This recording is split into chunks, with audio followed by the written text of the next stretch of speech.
Орой мэндийг хүргээ үзэгчдээ шатлизээс бэлтгэх хүрэгдэх Тэнгэрийн цаг мэдээллийн хөтөлбөрийн 7 хоногийн тайм мэдээ үзэгч танд хүрэхэд бэлэн болсон байна. Анхаарлаа хандуулна. Эхний мэдээ. Дархуул аймгийн хэмжээнд өнгөрсөн онд 14,000 автомашин үзлэгт хамрагдсан бол өнөөдрийн байдлаар 6,000 автомашин үзлэгтээ хамрагдсан байна. Дотор хураалттай холбогдуулан 6 дугаар сарын 1-ний хүртэл авто тээврийн төв уртгасан цагаар ажиллахаар болсон байна.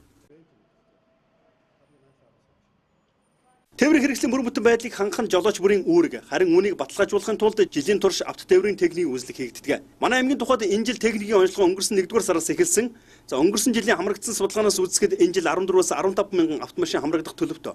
Харин өнөөдрийн байдлаар 6,000 гаруй автомашин үзлэг онцлогоонд хамрагдсан байна. Авто тээврийн болон өөрөө явагч хэрэгслийн албан татвар төлөлтөд холбогдуулан аймгийн салбарын захирамжийн дагуу авто тээврийн төв нь 6 дугаар сарын 1-ний өдрийг хүртэл уртцсан цагаар ажиллахулсан гинэ. Тодорхойлбол татвар хураалттай холбогдуулан өглөөний 8 цагаас оройн 20 цаг хүртэл ажиллах бөгөөд амралтын өдрүүд ч мөн ажиллахаар болсон байна. Авто тээврийн төвөнд Дархан аймаг дахь салбар нь 2016 онд нийт 14 мянган машиныг үзлэг онцлогоонд хамруулсан. Өнөөдрийн байдлаар 2017 оны 1 сарын 1-ээс 5 сарын 23-ны өдрийг хүртэл нийт 6,724 тээврийн хэрэгсэл хамрагдаад байгаа. Түүнээс одоо үзлэг онцлогоонд тэнцээгүй 306 машин байна тээврийн хэрэгсэл. Өнөөдрийн байдлаар аймгийн засаг даргын захирамжийн дагуу 6 сарын 1-ний хүртэл одоо татвар хураахтай холбогдуулаад манай хурцсгсан цагаар ажиллана. 23-наас эхлээд өглөө 8-аас орой 8 цаг, хагас бүтэн сойдэр мөн өглөө 8-аас орой 8 цаг хүртэл ажиллах байгаа. Тэгэхээр хөдөлмөрчид үүнийг бидний ажлыг хүндэтгэж үзээд одоо тээврийн хэрэгслээ үзлэг онцлогоонд очир дугааргүй амралтын өдрөөр хамруулна. Тэгэхээр энэ Улаанбаатар цэргийн дугаартай автомашинууд манай Дархуул аймагт орж болдго юм болоо ер нь зөвхөн харьяаллын газар ордог юм болоо татвар төлдөг газар бас орж болдго юм болоо. Болно. Ер нь бол харьяаллын бас ямар ч одоо Монгол улсын хэмжээнд байгаа тээврийн хэрэгсэл хаан ч явж исэн үзлэг онцлогоонд бол явж байгаа газартаа хөдөлгөөнд оролцоод явж байгаа газартаа орж болно. Тий. Бүрэн бус тээврийн хэрэгсэлтэй одоо энэ жолооч нарт анхааруулах зүйлүүд байна. Ихэвчлэн жолооч нар одоо тээврийн хэрэгслээр юун дээр анхаармаар байна? Тий. Одоо манай жолооч нар тээврийн хэрэгсэлтэй болохоор одоо юу жолооны механизм тэгээ гол юм ч юм бол одоо жолооны механизм гэмтэлтэй байх юм бол их осолтой байдаг. Манайх ер нь бол хөдөлгөөний аюулгүй байдалд халыг бүгдийг үздэг.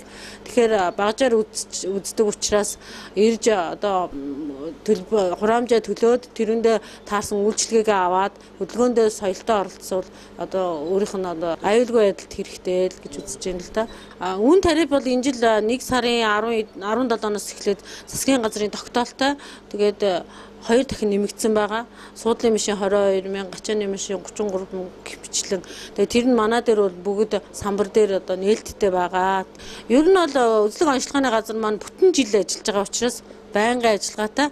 Тийм учраас 12 сарын 31-ний гэтэл бүх машин хамрагдсан байх хэрэгтэй байхгүй. Тэгэхээр яг хугацаагаараа гэрчлэгээндээ дарсан нөгөө үзлэг онцлогоо дарсан хугацаагаараа орж болно. Цагийг нь тулгаж очир дараал үүсгдэг Монгол уламжлалаас татгалзаж техникийн үзлэгт хамрагдах сар өдөртөө хамрагдаж автомашиныхаа бүрэн бүтэн байдлыг хангаж оролцохыг авто тээврийн төвөөс анхааруулж байлаа.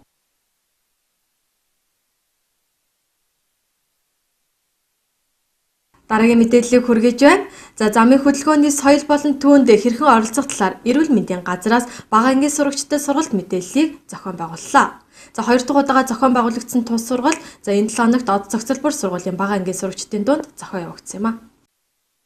Энэхүү хурдаагаас 8 насны аврын өрөөтэй 21 хоногийн 5 сарын 8-наас үйл ажиллагаагаа явуулж эхэлсэн байна. Эрүүл мэндийн газар замын цагдаагийн засаг улаан загалмай хороо хамтран бага насны хүүхдийг зам тээврийн осол гэмтлээс сэргийлэх сургалтыг өмнө нь 9-р сургуулиар явуулсан бол өнөөдөр 2 дахь удаага улсын тэргүүний од зохицолбор сургуулийн бага ангийн сурагчдад зохион байгуулжээ.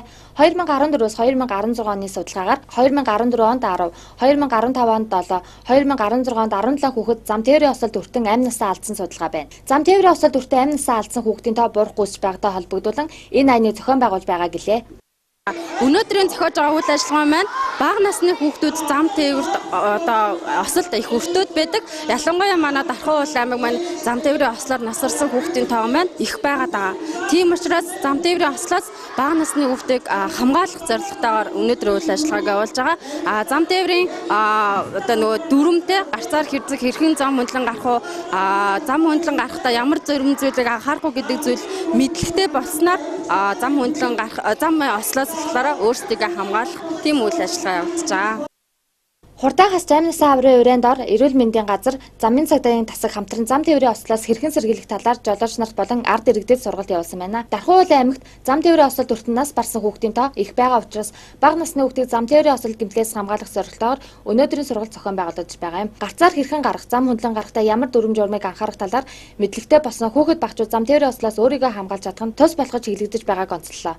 Эрүүл мэндийн газар улсын тэргүүний ооц хөтөлбөр сургуулийн нийт 180 сурагчид маань өнөөдрийн замын цагдаагийн гэмтэл ослоос өрсөлдөн сэргийлэх замын хөдөлгөөнд эрүүл аюулгүй зөв соёлтой оролцоход 180 сурагч маань өнөөдрийн сургалтанд амрууллаа. Их үр дүнтэй маш сайн сургалт боллоо. Хүүхдүүд маань замын хөдөлгөөнд идэвхтэй зөв оролцох талаар мэдээллийг бол маш сайн авлаа гэж байна. За эсвэл полицийн аян маань маань сургуульд маш сайн хэрэгждэг. За өдөрт 9 ангиас 9 эцэг буюу давхарцсан цоогоор манай сургуулийн нийт эцэгчүүд маань ерөнхийдөө хамрагдсан, бүгд хамрагдчихад байна. За тэгэхээр эсвэл полицийг сургууль дээр ажилласан тухайн хүүхдүүд маань замын хөдөлгөөнд эрүүл ямар ч асал гэмтэлгүйгээр оролцоход бол маш үр дүнтэй байна л та. Ягаад тэгэхээр эцэгчүүдийн үүрэг оролцоо нэмэгдэж тухайн хүүхдүүд маань замын хөдөлгөөнд оролцоход эцэгчүүд маань зам хөндлөн гаргаж өгч хүүхдүүдийг замын осол гэмтлээс урьдчилан сэргийлэхэд бол маш үр дүнтэй ажил болж байгаа. Зам тээврийн ослоос урьдчилан сэргийлэх замын хөдөлгөөнд зөв оролцох сургалтанд тус сургуулийн 180 гаруй хүүхэд хамрагдаж замын хөдөлгөөнд хэрхэн зөв оролцох мэдээлэл авч үр дүнгээ өгсөн сайхан сургалт болсон сургуулийн удирдлагууд талархалтай байлаа. Ногоон гэр цагаан шугамны тухай заасан миний ойлгосон зүйл бол гарцаар гарахдаа машин зогсож гэрэлэн дөхөөг сайн харна. Хоёр тийшээ сайн харж гараа өндөр өргөж машины хөдөлгөөнийг сайн сонсно. Жалгаж ахнартаа хандаж та нар баг хэмжээгээр согтуурах ундагаа хэрэглээрэй гэж хэлмээрээ. Зам хөндлөн яаж зохистой гарах уу гэдэг талаар ярьж өгсөн.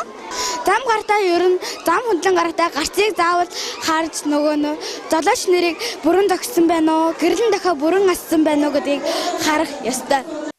Явган зорчигч зам хөндлөн гарахдаа гарцаар гарах, автомашинууд бүрэн зогссон эсгийг сайтар харан зам хөндлөн гарах талаар сурсан хэмээн сурагчид ярьж байлаа. Үүнээс үзэхэд энэхүү сургалт нь үр дүнгээ өгсөн нь харагдаж байна.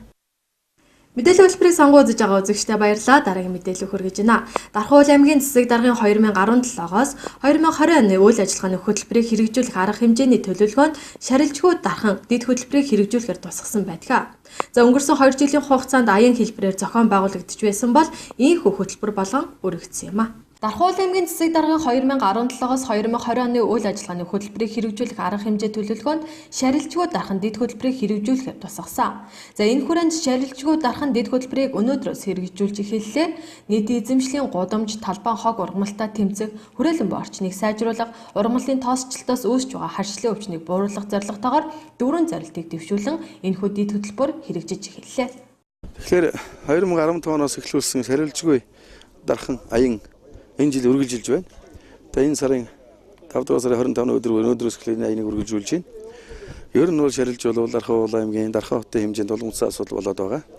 Нийтдээ бол бүх энэ ургамлын бүтцийн 75% нь бол шарилж луйл, хогийн ургамал ургаж гэсэн судалгаа гарсан байгаа. Тэгээ энэ аяныг бол үргэлжлүүлээд өнөөдөр эхлүүлж байна. Аймгийн засаг дарга аймгийн иргэдийн урлаас дэмжиж зохио хэмжээний санхүүжилтийг гаргасан байгаа. За олон байгууллагууд хамтран ажиллаж байна. Аймгийн зөрчил, аймгийн нийт аач хөгжлийн газар, хөтөр халдвар үүсгэний газар, за ургамал газар дараалан хүрээлэн гээд маш олон байгууллагууд энэ аян нэгдэж хамтарч ажиллаж байна. Өөрсдийнхөө чиг үүргийн дагуу техник хэрэгсэл, зөвлөмж зөвлөгөө, за хүн хүч, санхүүжилт гээд олон чиглэлээр тусал дэмжиж ажиллаж байгаад энэ олон байгууллагууд талархал илэрхийлмээр байна. Энэ аян бол 3 үе шаттай явагдана. Эхний үе шат өнөөдөр эхэлж байна. 6 сарын 10-нд хүртэл 14 хоногийн хугацаанд явагдана. 2 дугаар үе шат нь бол 7 сарын дундуур эхлээд бас нэг 10 хоногийн орчимд явагдана. 3 дугаар үе шат бол 8 дугаар сарын 20-оос 9 дугаар сарын 5 хүртэл ингээд 3 үе шаттай явагдах юм байна. Тэгээ энэ бол угаасаа мэрэгжлийн байгууллага өгсөн зөвлөгөө, зааврын дагуу нэг цаг хугацааг тааруулсан байгаа. Ургаж эхлэх үе, үрээ цацах үе, хагдрахтаа бас үрээ цацдаг юм байна. Энэ үед нь ингээд устгах юм бол энэ шарилж байна цаашдаа бүрэн устгах юм боломжтой юм байна. Дархан сумын засаг даргын хамгийн газраас энэ аяны хүрээнд бол нийт 18 баг, мөн 33 сөөх, Тэгээд дархан хотод үйл ажиллагаа явуулж байгаа аж ахуй нэгж байгууллагуудтай бас хандаж энэ сарилжгүй аяны хүрээнд бол өөрийн нутаг дэвсгэр болон мөн байгууллагын ойр орчмын 50 км газруудыг бас сарилжаас ангижруулах ийм аяныг бол өрнүүлж байна. Аж ахуй нэгж байгууллага мөн иргэдэд хандаж хэлэхэд зохих зөвлөмжийг мэрэгжлийн байгууллагуудаас зөвлөмж аваад энэнийхэн хүрээнд бас устгалаа хийгээд явал энэ ажил маань энэ аян маань илүү их үр дүнтэй болох юм аа. За Дархуул аймгийн хэмжээнд ургаж байгаа ургамлын 75%-ийг шарилж болон хогт ургамлын төрөлд эзэлдэг бөгөөд за нийт 131 га талбайд шарилж болон за хогт ургамал болон бусад төрлийн ургамал ургаж байна.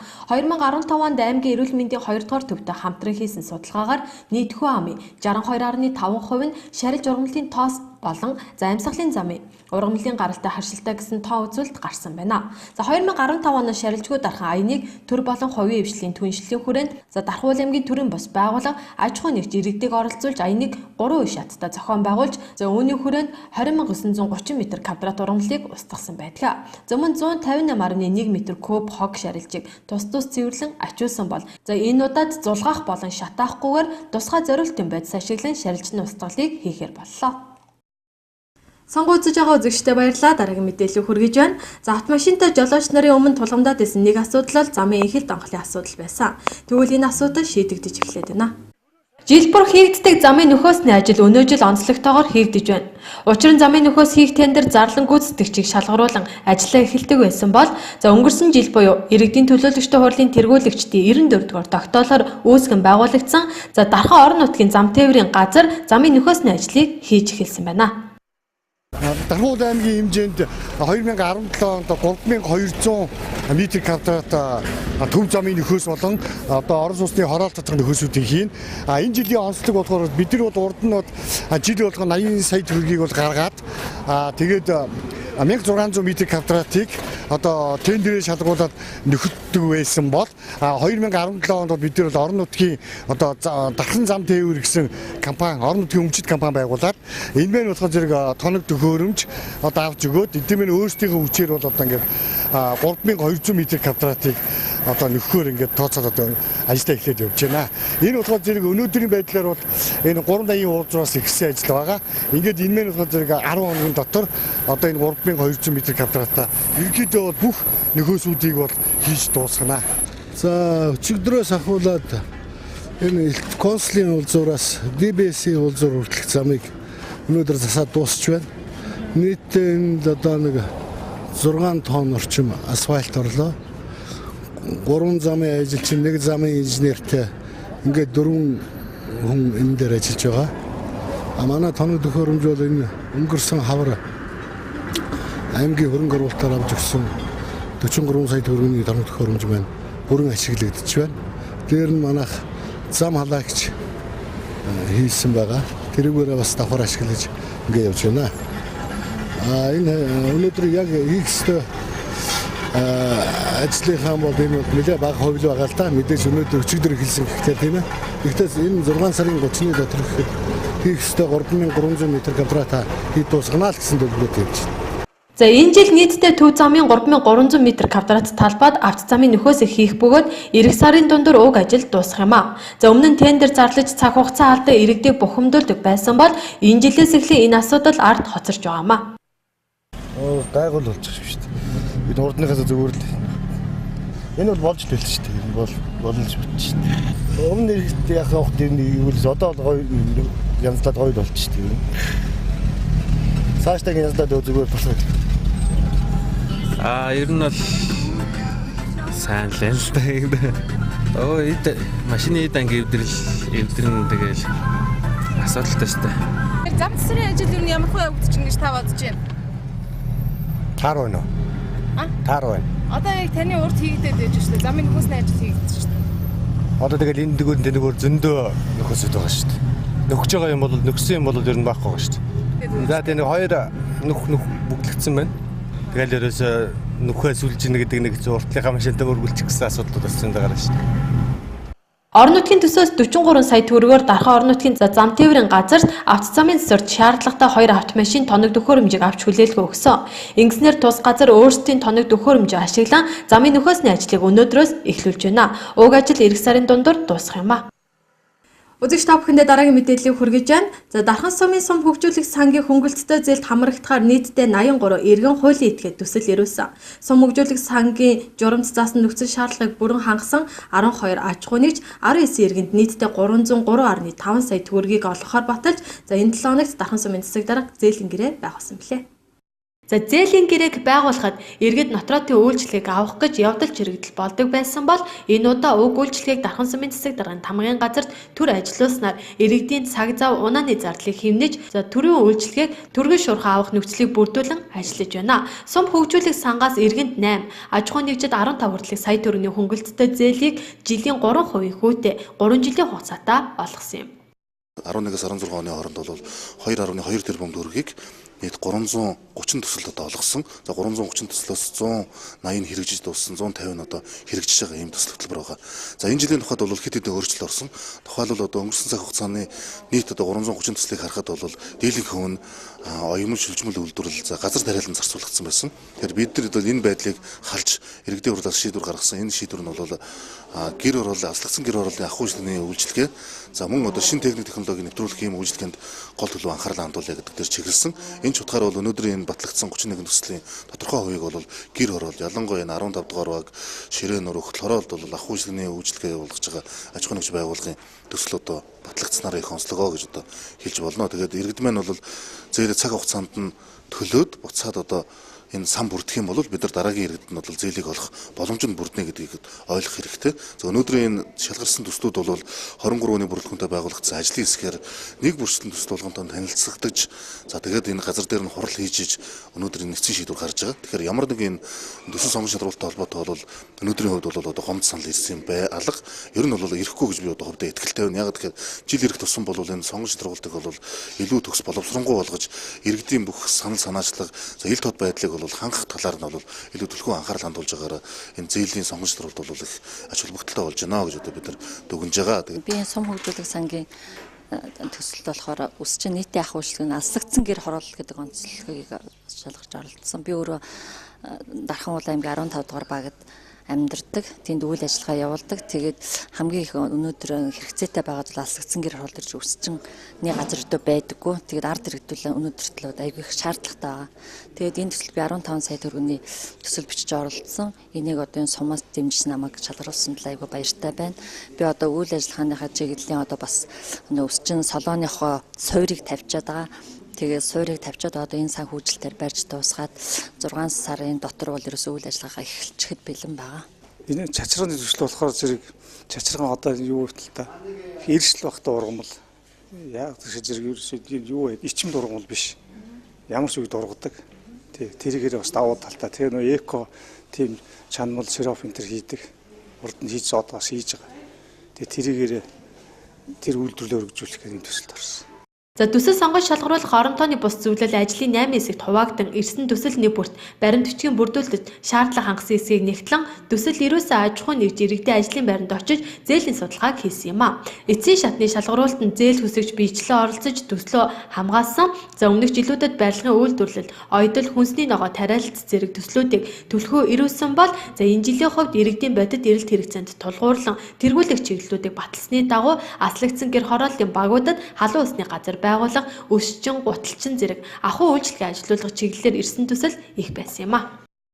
Үзэгч та бүхэндээ дараагийн мэдээлэл хүргэж байна. Зуны амралт эхэлж байгаа энэ үед хүүхэд залуучууд руу хандсан ямар ажил одоо хийгдэж байгаа талаар хүн бүр сонирхдог. Сургуулийн насны хүүхдүүдийг PC тоглоомын газар залуучуудыг баяр цэнгэний газар руу чиглүүлэх бус, за тэднийг хөгжүүлэхэд тэдэн рүү чиглэсэн үйл ажиллагаа явуулдаг байгууллага ямар ажил хийх гэж байгаа талаар бид бүхэнд тодрууллаа. За залуусын хот гэсэн чимэг нэртэй хэдий ч яг тэдэн рүү чиглэсэн тогтсон ажил байхгүй нь даанч харамсалтай. Өсвөр үеийнхэн болон залуусан сурч хөгжөхөд анхаарах хэрэгтэйг жилийн 4 удаад ярьдаг ч урт хугацааны хийгээд тогтсон гарт баригдах нүдэнд үзэгдэх ажил өнөөдөр хүртэл байхгүй гэдэгтээ санал нэгдэх нь олон бизээ. Манай аймгийн тухайд хүүхд төгслийн ордонтой болсон. Тиймээс урт хугацааны биш юмаа гэд шаталсан сургалтууд хүүхэд багчууд болон өсвөр үеийнхэн чиглэгдсэн ажлууд хийгдэх гэсэн хүлээлт бий болоод байгаа. Харин хүүхд төгслийн ордны үйл ажиллагаа болоод сургалтын талаар тодрууллаа. За тус хүүхд төгслийн ордонд төгөлдөр хуур, хийл, техникийн загвар бүжиг зэрэг 13 сургалтууд хичээлж эхлээд байгаа юм байна. За харин тэд төлбөртөөгөр аймгийн хэмжээнд үйл ажиллагаагаа явуулах гинэ. Сая хүүхд рүү чиглэсэн хүүхд хөгжлийн ордон Дархуул аймагт шинээр 5 сарын 11-нд нээлттэйгээд ашиглалтанд орсон байгаа. Үйл ажиллагаа маань жигдэрх гээд ерөнхийдөө одоо бүх бэлтгэл ажлаа хангаа явж байгаа. Тэгээд багш нараа амбал авцсан байгаа. Тэгэхээр тэнд болохоор одоо эхний ээлжинд болохоор 14 төрлийн дугуйлан секц одоо яг 100-ийнхаа сургалтыг 6 сарын 1-ээс одоо сургалтууд маань эхлэе явчихна гэсэн үг. Тэгээд 15 багш одоо үйл ажиллагаа явуулахаар тий чиглэлээр одоо жишээ нь төгөлдөр хуурах, ятгах, хөгжмийн бол бүх төрөл байгаа, бүжгийх байгаа, бүжгийн бүх төрөл байгаа. Тэгээд дээрэс нь сарбан сампин байгаа. Тэгээд шатар байгаа. Тэгээд айку хөгжүүлэх юм бүх төрлийн одоо нэг айку талаас анч, авиас талаас анч гэсэн бүх төрлийн ерөн дугуулсан секцийг тэнд оруулахыг одоо зориод ажиллаж байгаа. Бүртгэлэн болохоор ерөнхийдөө хүүхд хөгжлийн ордон дээр очиод авч болно. Тэгээд тэр ордон дээр болохоор бүх багш нарын дугаараад байгаа. Тэгээд багш нартайгаа холбогдоод бүртгэлээгээд явна гэсэн үг. Тэгэхээр 100-ны сургалт гэхээр тусгай хөтөлбөрөөр бүгд одоо үйл ажиллагаа явуулна л гэсэн үг. Залуучуудын хөгжил аймаг орон нутагт хэрэгтэй гэдэг. Төлөвчид чадсан нь өөрийнхөө хүч хөдөлмөрийг аймаг орон нутагтаа зориулдаг гэлцдэг. Гэвч төлөвчид чөлөө цагийг нь үр дүнтэй боловсон өнгөрөөхөд тулгамдсан асуудал олон байдаг. Харин энэ жилээс аймгийн дэд төлбөрийг боловсруулж тэдний хөгжилд хувь нэмрээ оруулахаар харьяа байгуулга нь ажиллах гэж байна. Залуучууд руу чиглэсэн ямар ажил хийгдэх, цаашид үргэлжлэх талаар залуучууд хөгжлийн төвөөс тодорхойллоо. Дархуул аймгийн хэмжээнд яг залуучуудын руу чиглэсэн залуучууд чөлөө цагаа зөв боловсон өнгөрүүлэх одоо төв байртай болж байгаа энэ жил онцлог даваа талтай байна. Залуучуудын хөгжлийн төв байр маань бол 5 сарын 30-нд аль бие осоор одоо нээлттэй үйл ажиллагаа яг залуучуудын хөгжлийн төв байран дээр хийн. За энэ дээр бол 30-ны өдөр бол яг Дархуул аймгийн 40 мянган гаруй залуучуудын төлөөлөлсөн одоо урлаг уран сайхны төлөөлөлсөн уран бүтээлч залуучууд маань уран бүтээлийн тоглолтыг тавихаас гадна залуучууд хөгжлийн төв дээр үйл ажиллагаа цаашдаа явуулах одоо секц дугуйлангийн багш нар маань бас нээлттэй хаалганы өдрөлөг хийн. За мөн 30-нд бол Дархуул аймагт үйл ажиллагаа явуулж байгаа ихтэй сургуулиуд маань бас өөрсдийн танилцуулга дархандаа сурч боловсрох одоо боломж хэр байдгийг талаар бол танилцуулга хийн. За гэх мэтчлэн нэг бүтэн өдрийн арга хэмжээ бол 5 сарын 30-ны өдөр залуучууд дархныхаа бүх залуучуудад өв талхан нээлттэйгээр өдрийн турш бас өнгөө сургалтууд явагдах юм үйл ажиллагаатай байна. Залуучууд хөгжлийн төв бол энэ нээлттэй хийснээс хойш бол одоо хэд хэдэн дугуйлан секцүүдийг өн төлбөргүй болон одоо маш хямд одоо төлбөр төгөрч байдаг юм уу залуучууд руугаа чиглэж одоо хөгжлийн тал дээр бол бид нар сургалтыг зохион байгуулахаар төлөвлөсөн ажиллаж байгаа.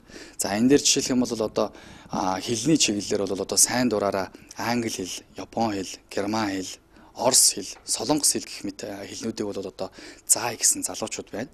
Энэ дээр бас суралцъя гэсэн одоо хүсэлтэй залуучууд маань бас үн төлбөргүй хамрагдаад чөлөө цагаараа одоо энэ амралтынхаа хугацаанд бас сурах боломжтой. Дээр нь одоо тураах, галбиржуулах, зомба, бүжиг, йогийн хичээлүүдийг бас зорилт бүлгийн залуучуудтай шаардлагатай гэсэн залуучууд үн төлбөргүй.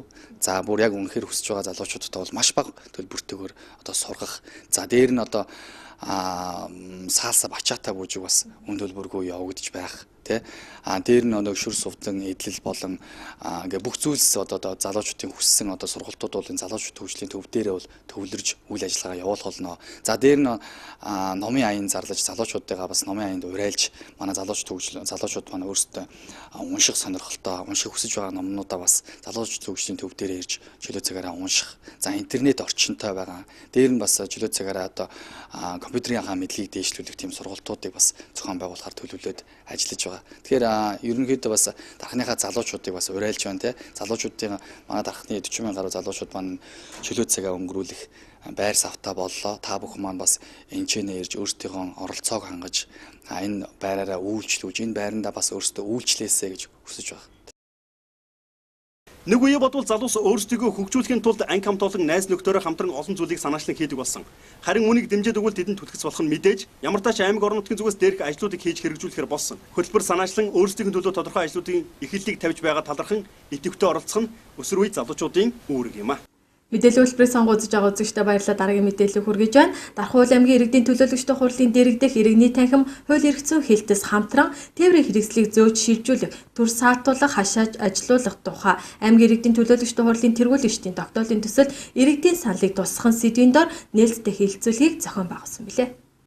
Хэлэлцүүлэгт Дархан аймагт нийтийн зорчигч тээврийн үйлчилгээ эрхэлдэг аж ахуйн нэгж байгууллагуудын төлөөлөл жолооч нар оролцсон бөгөөд замын хөдөлгөөний аюулгүй байдлын тухай хуулийн холбогдох зүйл залт болон хууль зүйн сайдын 2015 оны А109-р тушаал түүний 2 дугаар хавсралтаар батлагдсан тээврийн хэрэгслийг зөөж шилжүүлэх, төр саатуулах журмын талаар цагдаагийн газрын замын цагдаагийн засгийн дарга ган хуйг болон тээврийн хэрэгслийг зөөж шилжүүлэх, төр саатуулах, хашаа ажилуулах тухай аймгийн иргэдийн төлөөлөгчдийн хурлын тэргүүлэгчдийн тогтоолын төслийг хууль эрх зүйн хэлтсийн мэрэгчлэн их сайхан нар тус танилцуулсан юм а. За манай аймагт 2012 оноос хойш хүн амын тоо харьцангуй бага нэмэгдсэн атлаа автомашины тоо даруй 4 дахин нэмэгдэж авто замын ачаалал ихссэн байна. За тиймээс аймгийн цагдаагийн газраас оруулсан саналын дагуу Дархан аймгийн иргэдийн төлөөлөгчдийн хурлын тэргүүлэгчдийн 2015 оны 100 дугаар тогтоолоор тээврийн хэрэгслийг зөөж шилжүүлэх, төр байршуулах, хашаа ажилуулах асуудлыг шийдвэрлсэн боловч хэрэгжих хугацааг 2016 оны 9-р сарын 1-ний хүртэл хойшлуулсан байна. За харин захиргааны ерөнхий хуулийн 62-ын 2-т нийтийн ашиг сонирхол хүний эрх хууль ёсны ашиг сонирхлыг хөндөг тохиолдолд захиргааны хэм хэмжээний актын төсөлд нийтийн санаа бодлыг тусгах зорилгоор хилцүүлэг зохион байгуулж оролцох боломжоор хангах бөгөөд эрх хууль ёсны ашиг сонирхол нь хөндөгдөх бүлгийн хүрээнд хилцүүлэг заавал хэмээн заасны дагуу уг тогтоолыг хүчингү болгож олон нийтээр дахин хилцүүлж байгаа нь энэ билээ. Иргэд жолооч нараас амрагдаж байна. Хилцүүлэг манаас тодорхой хэмжээгээр явагдаж байна. Тэгээ иргэд бол янз янзын саналаа өгч байна л да. Тэгэхээр ер нь бол энэхүү асуудлыг гаргаж игээд аймгийн хэмжээнд яригдж байгаа ер нь дэвшүүлж байгаа хүний хувьд энэ бол байх ёстой асуудал юм а. Ялангуяа замын хөдөлгөөний соёл гэдэг талаас. Тухайлбал одоо жишээ нь энэ үеийн 39-ийн зам аймгийн захиргааны тамирын газарлаа ордог уул зүрийг тийм ээ тээврийн хэрэгсэл одоо санаатаагаар болгоомжгүйгээр ославаараа ч гэдэм үү таглалцсан тохиолдолд бид нар тэр тээврийн хэрэгслийг саатуулж ийж зөөж тээвэрлж ийж дараагийнхаа асуудлыг яригдана. Өөрөөр хэлбэл одоо жишээ нь аймгийн засаг дарга аймгийн захиргааны тамирын газарлаа орох гэж орж чадахгүй асуудал гарна шүү дээ. Тэгэхээр энийг бид нар энэ тогтоолыг гаргаснараа энийг очиж тээвэрлэе холдуулъя гэдэг ийм эрх зүйн үндсийг бий болгож байгаа юм аа. Боломжоо бий болгож байгаа. Энэ тогтоол гарах гараагүй тохиолдолд тэр хүн жолооч ч юм уу өөр хин нэгэн тэр тээврийн хэсгийг эсвэл эзэн ч юм уу тэр тээврийн хэсгийг хөөж холдуулах бусад өөр хүмүүс одоо тэр хэсэлд халдаад холдуулах бүрийн эрх зүйн үндсэл нь байхгүй. Дээр нь тэр тээврийн хэсгийг холдоосон тохиолдолд учрах хохирол тийм ээ энэ асуудлыг хэн шийдвэрлэх гэдэг асуудлаас бүрхэг болчихж байгаа юм л да. Тэгэхээр ерөөсөө л энэ хот доторх зам дээр тодорхой чиглэлүүд дээр л хэрэгслийг битгий байршуулж яагаад гэвэл маш бусад этгээдүүд энэ зам дээр явж байгаа тэр урсгал хөдөлгөөнийг хаах юм магадaltaй. Хэрвээ хаасан тохиолдолд яаж тэр зөрчлийг арилгуулах вэ гэдэг асуудлыг энэ тогтолцоос шийдэж байгаа учраас энэ бол байх ёстой асуудал юм аа. Хилцүүлэгт оролцсон иргэдийн зүгээс тээврийн хэрэгслийг зөөж шилжүүлэх, төр саатуулах, хашаа ажилуулах нь манай аймгийн нөхцөл байдал орон нутгийн онцлог тохирохгүй цаг үеэ олоогүй шийдвэр хэмээн үзэж байгаагаа илэрхийлж хэрвээ замын тэмдэглэгээ зогсоолын асуудлыг бүрэн шийдэггүй тохиолдолд уг шийдвэрийг баталбал олон нийтийн дургуутслыг төрүүлнэ хэмээн иргэд үзэж байна. Энэ хотын захиргаанаас зохиож байгаа энэ ажил бол одоо төр засгийн бодлого энийг талаасаа зөвлөх тэгтээ иргэнгүүний хувьд нийт төвчж жолооч нараар төлөөлөгч байгаа зүгээр ингээд өөрийн хувийн бодол энэ бол одоо арай нэг дархан хотод арай нэг цаг үе олоогүй асуудал болов гэж бодогдож байна. Манай нөхцөл энэ замын байдал энэ хотын маань байдал энэ 60-70 оны зураг төслөөр байгуулагдсан ийм хотод зам нь нарийнхан машин дэргэний зогсоолууд бүрэн биш хангалттай биш. Тийм байж хаад одоо ингээд бас нэг компани гарч ирээд тэр Улаанбаатар Эрдэнтийн жишгийг дагна гэж тэд нар бол өөр хотод улсын нийслэл Эрдэнэт улс хөлөө үеийн зохион байгуулалтаар баригдсан тийм хот байгаа. Тэгэхэд манай энд бол одоо машин ороод зогсох тэр иргэн хүн нэг ирэх зөрчигдөж байгаа. Нэг 5 минут юм уу зогсоод дэлгүүрлөө ороод идэх юм аваад гарах одоо тэр юм хугацаа байхад тэр хооронд машины журмлаад ачаад явна гэдэг бол хүний эрхийг ностоо зөрчигдөж байгаа асуудал. Энэ бол одоо энэ машин тэрг ачин морины гэж нэг том нөсөр компани байгуулагдах гэдэг энэ бол дарханд бол одоохондоо шаардлага байхгүй. Замын хөдөлгөөний дүрмээр хоригдсон газар хэрүү тэргээ тавиад одоо алга болчихсон бол тэрийг одоо тэртээ тэргүүл манайхан журмалж л байгаа шүү дээ. Тэгээд болно шүү дээ тэр чинь. За одоо тэр замдаа зогсоохгүй ингээд ачна гэж байгаа. Нөгөө зогсоол юунд хүрэлцэн муутай. Тэгтэл за би замдаар тавихын тулд яах вэ? Нөгөө зүлгэн дээр ч авч тавьчих шүү дээ. Тэгэхээр одоо ингээд сөрөг юу гарч ирж шүү дээ. Бас нэг тэгээд одоо энэ нэг том бизнес болох гэдэг дөө наадах чинь бол нэгдүгээр. Хоёрдугаар тэр нэг юу байна? Тэр хуучин зах биш үү? Тэр хуучин захын тэр талбайг цаатлын бүгдээ хийчихсэн. Наагур машин ордог. Тэр хуучин захын чинь талбайтай, хаалгатай. Тэн дээр чинь ард түмэн бууд юм байгаа шүү дээ. Тэнд зогсоог хоригдсон тэмтгтэй. Ингээд тэнд зогсохоор торгуулна. Тэгвэл тэнд л чи ерөөсөө ядах юм байхгүй. Цаатлын онгоолгоод нэг машин ороод зорчигчоо буулгаад цаашаа гараа авчихдаг. Одоо шинэ зах тийм болсон шүү дээ. Гэхдээ тийм юмнуудаа хийж чадахгүй ч том юм яриад байгаа ямар учраа нэж.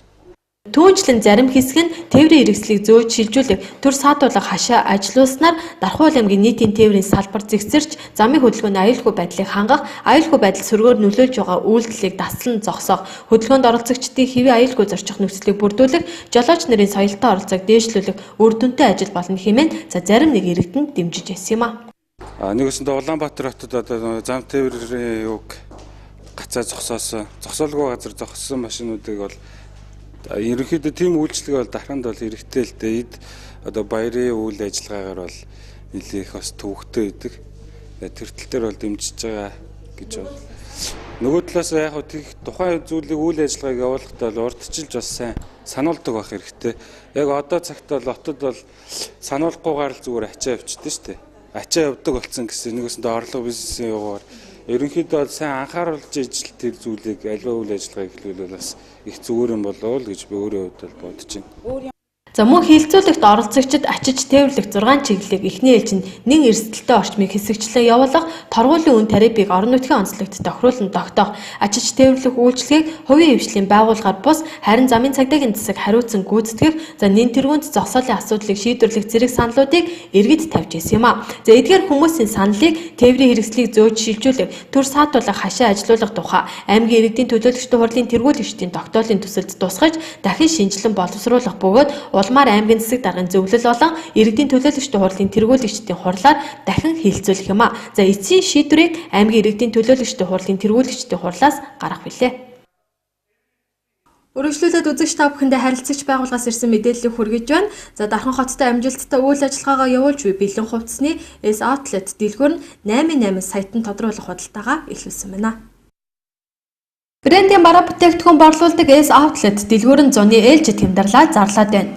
S outlet дэлгүүр нь 2017 оны зуны тэргуун сарын энэ үед мөн тун удахгүй дохиох гэж байгаа их хүрсийн баярын өдрийг тохиолдуулан 10-70% бодит тэмдэрлээ эрхэм хэрэглэгч та бүхэндээ зарлаж байна. Хүний хэрэглээний бүхий л бараа болох гоёмсог дэгжин өндөр өсгийд эрэгтэй эмэгтэй сайн чанарын углааш, сандал хөнгөн чанарын пүүц гээд за цаашлаад хөвөн даавн материалтай хөнгөн загварын подволог цамц өмд даашинз гээд бүх төрлийн гадар болон дотор хувцас тус дэлгүүрээр худалдаалагдж байна. Энэ бүх бараа бүтээгдэхүүн 8 настай болчроос 80 настай ахмадууд гээд хэн бүхэнд хамаатай юм. Хамгийн гол нь урамшуулалт худалдааны үеэр захын үнээс чимд байгаа нь олныг хошуурхад хүргэсэн байна. Энийг хямдралтай бараа бүтээгдэхүүнээс та сонголтоо хийгээд 80 мянган төгрөгнөөс дээш худалдаа авалтанд за 88 саятны нэг болох мөн 100 азтны нэг болох 8 саятн 100 азтан суглаанд оролцох хэрэг үүсэх юм а. Тус бодит хямдралтай суглаа 7 дугаар сарын 9 хүртэл үргэлжлэх бөгөөд эрхэм хэрэглэгч та бүхэн бараа бүтээгдэхүүнээ шид сонгогдохоос өмнө яараарай. За энэ зууны анхны зад хямдрал мөн суглаатай худалдаанд таныг дахин урьж байна. За мянга сонсохоор нэг л үзгээд та S outlet дэлгүүрийг зориорой. Одоо хаягийг дуулгая. Олон улс худалдааны төвийн офисын 2 давхарт S outlet дэлгүүр байрлаж байна. Илүү их мэдээллийг 99 7 45 73 88 9 33 19 гэсэн утаснаас лавлан асуугаарай. Өргөжлүүлэн ардын уламжлалт 10 өр эмнэлгээс бэлтгэсэн мэдээллийг хүргэж байна. Уламжлалт дэмжлэгээний 10 өр эмнэлгийн хувьд судас барьж онцлон эргэтэн системийн үйл ажиллагаа хаан доголдож өвчин нэмгэг үүссэн шалтгааныг тайлбарлан үйлчлүүлэгчдэд зөвлөгөө өгдөг. За уламжлалт дэмжлэгээний мөн чанарыг мэдэрсэн үр дүнг нь үзсэн хүмүүсийн хувьд 10 өр эмнэлгийн байнгын үйлчлүүлэгчд болдог байна. Би 10 өр эмнэлэгт ирээд одоо өнөөдөртөө 9 хоног эмчилүүлж байна. Дорн таймгаас ирсэн. Урд нь бас 13 онд ирж ирсэн. Би энд ирээд одоо сайхан болж байна. Анх ирэхдээ өдөртөө 7-8 юм ууж ийсэн. Одоо бол ганц ч юм уухгүй. Энэ дэмжлэгийг соноход ганц ч юм уухгүй. Нойронд муу байсан, зүрх өвдөн, үе мөч өвдөн, нойр улчирхаа өвдөн, бамбаатай дээрээс нь. Тэгээ одоо бол аль нь ч өвдөхгүй сайхан болсон. Шөндөө сайхан унтж одоо өглөө 9-10 хүртэл унтж байна. Унтдаггүй юм байсан. Ердөө нойронд их сайхан болж. Эмчилгээ их сайн байна. Эмч сувилагч нар сайхан зантай юм байна. Сайн үйлчилдэг юм байна. Өдөртөө тэгээд 5-6 төрлийн өдөр болгон өөр эмчилгээ хийгддэг юм байна. 13 онд ирж эмчлүүлээд явхдаа одоо яг ямар үр дүнтэй явж байсан. Энэ удаад бас яг зориод ирсэн юм уу те? Зориод ирсэн. Бид 850 км яваад зориод ирсэн. Урд нь харин тэр энэ эмчилгээг хийлгээд сайхан болоод тэгээд эргээд ирж байгаа юм. Одоо бол ямар ч зөвөр байхгүй. Үнэхээр сайхан болсон. Сайхан болж байна. Сэтгэлдээ маш өндөр байна. 3 курс болгоно ахаад 17-нд ирнэ. Эрүүл мэндэд үнэхээр хэрэгтэй энд ирж эмчлүүлсэн байхад үнэхээр сэтгэл санаа, өвчин зовлон үнэхээр эдгээрээ сайхан болдго юм байна. Энэ уламжлалтай эмчилгээг зорж ирээрэй гэж ард иргэдэл хэлмээр байна да. Толгой өндөх завгүй ажлын араас гарч чадахгүй хаврын их ядаргаанд орсон, за эсвэл хууч өвчин сэтэрсэн, хүч тамир тэнхэд ороодсон настай хүмүүсгээд 8 настай болчраас 80 настай буурал хүртэл уламжлалт эмчилгээний 10 эмнэлгийг зорддог байна. Тус эмнэлгийн ерөнхий эмч энэ үйлрэлт ихэвчлэн сэтрээд байгаа өвчний за эмчилгээний талаар мэдээллийг өгснийг хуваалцъя. Сүүлийн үед одоо хаврын үйлрэл болоод хүмүүс маань одоо аялал зугаалганд их явж байна. Тийм учраас одоо хүйтэн сэрүү орчинд одоо доороос дарах газар одоо чигтэй газар сууснаас болоод бүр давсгны өвчлөл бол сүүлийн үед нэлээд сэтэрж байгаа. Тийм учраас бүр давсгны өвчин бол одоо улам шангааханд усан махтай хүт эрдэн гэж явдаг. Тийм учраас л энэ дээр бол зөв эмчилгээ олон дулааны эмчилгээ мөн одоо суган барьцлууд хийгдэг. Өртнөөсөө тавиадаг байгаа. За энэ болохоор өнөөдөр төөнөр эмчилгээ авагдаж байна. Төөнөр гэдэг маань болохоор сүүдэр гар зэрэг ургамлыг түүж аваад дотор одоо 5 янзын түүхийд орсон байдаг. За энэ нь болохоор бүр давсгны үрслийг намдаахт бүрний тамирыг сайжруулах, бүршээс намайг цэвэрлэж өгөх юм үйлчлэгэд байгаа. Аялал зугаалгаас өмнөс урьдчилан сэргийлэх байдлаар дулааны эмчилгээний бол урьдчилан сэргийлэх байдлаар хийлгүүлэх тохиромжтой байна. Зөв эмчилгээ нь болохоор хэсэг газрын биологийн эцэгцэгүүдийг зүүж тавьснаар чочроож одоо бие махбодод авраас үлцэг тэнцвэржүүлж байдлаар ингэж эмчилдэг юм эмчилгээний арга байгаа. Цусыг цэвэрлэх хэсэг газрын цэсэн хэмжээг сайжруулах юм гол үйлчлэгтэй байгаа. За энэ 100 саналын эцэг маань болохоор өвдөгний одоо энэ доотлын нүхнээс доошо 4 хуруу зайд аваад энэ хянгасаас гадагш байгаа 1 хуруу зайд энэ цаг оршдог байгаа. Толгойн өвдөлтийг намдаана, даралт хөтөржүүлж өгнө. Дээрээс нь ой ухааныг сайжруулах, стресс тайлах үйлчлэгтэй эмчиг байгаа. Уламжлалт эмчилгээний 10 эмнэлэг нь буйраас илгээж шинэ байранд орсон. Хуучин хорооллын 28 дугаар байранд 10 эмнэлэг хаягаа байршуулан хүн ардынхаа эрүүлэнхийн мананд нэм гаригаас бусад өдрүүдэд ажлын цагаар танд хүрч үйлчилж байна.